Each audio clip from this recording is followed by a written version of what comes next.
So, for example, let's say that you don't have enough money, your bills are piling up, you're really feeling worried, which is your emotional indicator that you're focused differently than the source within you is focused. But let's say, and it is perfectly logical, you're experiencing a financial shortage and you are worried. So that's how you're standing in your physical body. Well, every time you focus upon this shortage, this problem of shortage, you are creating an equivalent solution. And your inner being is holding steady to the vibration of the solution. If we were talking about physical well-being, when your physical body is sick, you create a vibrational wellness that is more than was there before you got sick. In the same way that when you are experiencing exaggerated shortage, you're creating a vibrational equivalent of abundance that is more than it was before you experienced your shortage. So the problem actually, which as it came into focus, actually caused you to bring into focus an equivalent solution to which you do not have access while you are still worried. Your worry, in fact, is your emotional indicator that lets you know you are doing the problem part of the equation while the source within you is doing the solution part of the equation. But you, in your physical form, cannot have access to the solution as long as the problem is what is most active in your vibration. So many people say, well, then show me the money. Inner being, smarty pants that you are, standing over there with all of my abundance, fork it over. Give me the abundance, and when I see it, I will feel better. And we say, of course you would feel better if you could see the solution to your problem, but you have to find the solution to your problem vibrationally before it can manifest. You have to withdraw your attention from the problem before the solution can come into view. So you have something to think about all day, every day. Esther has really been pondering this recently. How much attention to the problem does this particular creative experience deserve? Because there is a tipping point. In other words, of course, poking around on the problem, living life, you came to do that. You came to expand the universe by knowing what you don't want and knowing what you do want. But there is a time, and all of you have to decide when it is for you, that you're willing to say, all right, I've poked around at this problem significantly enough to create a really good solution. Now I think I'll tune myself to the solution rather than to the problem. And the answer to when that is simply this.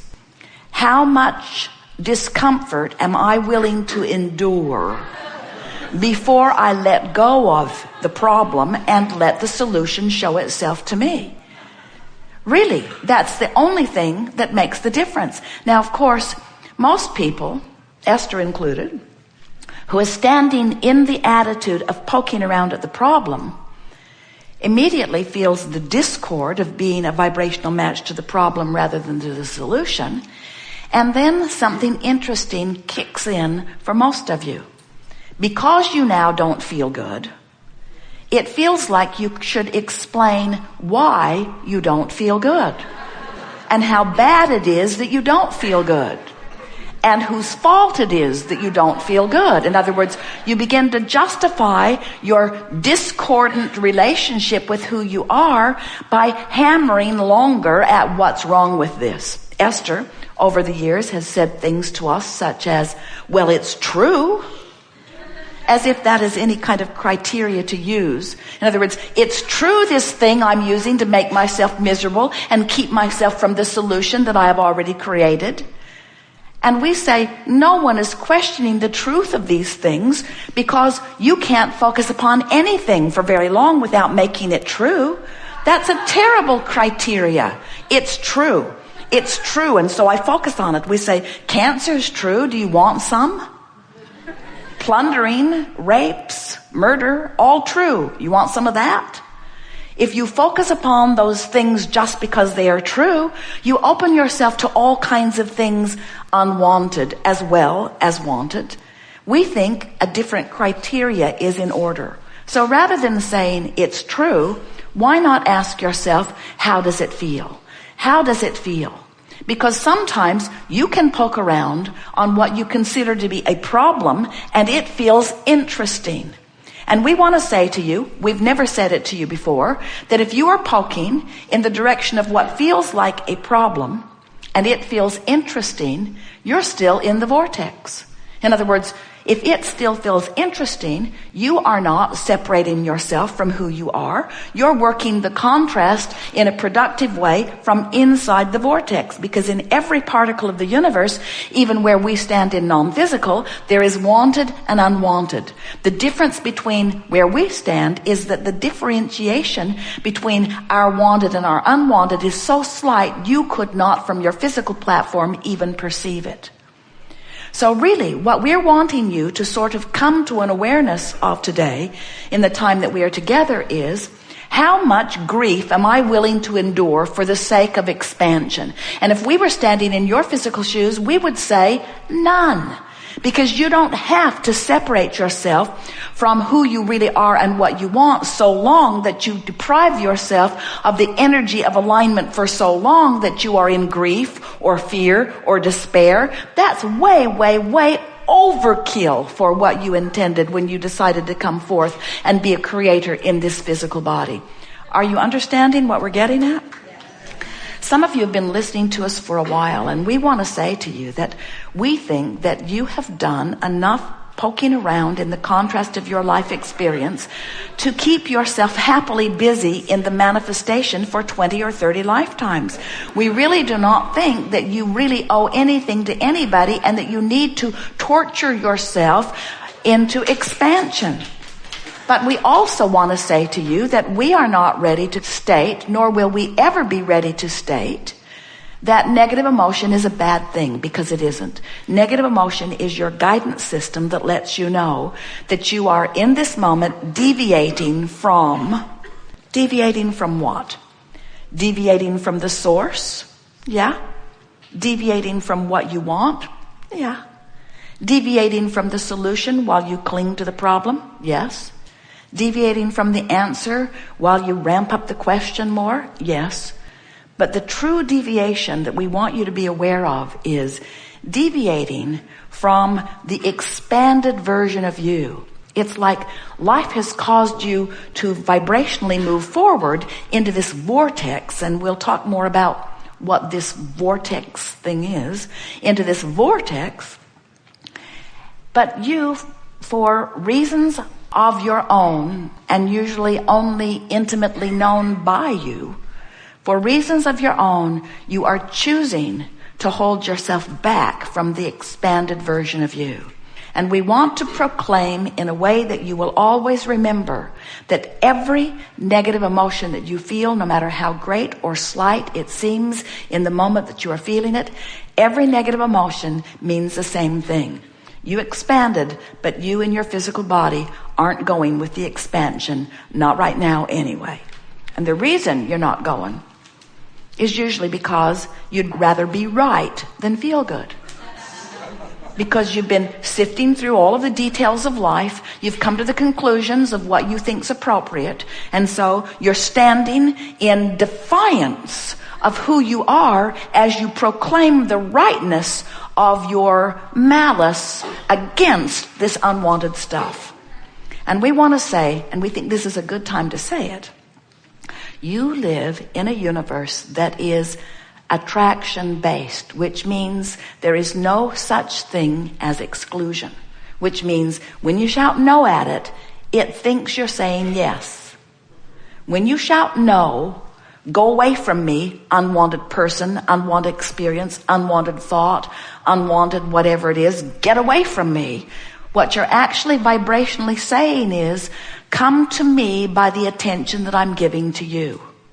Because there is no word that proclaims come and go. There's only attention which always proclaims come.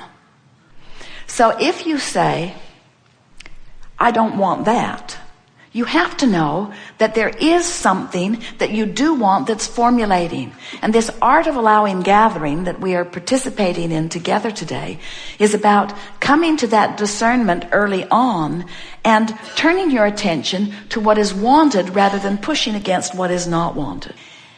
So we're going to talk to you briefly here about who you are, the origin of that which you see in your physical body. Your origin is vibration. You came into this time-space reality from non-physical.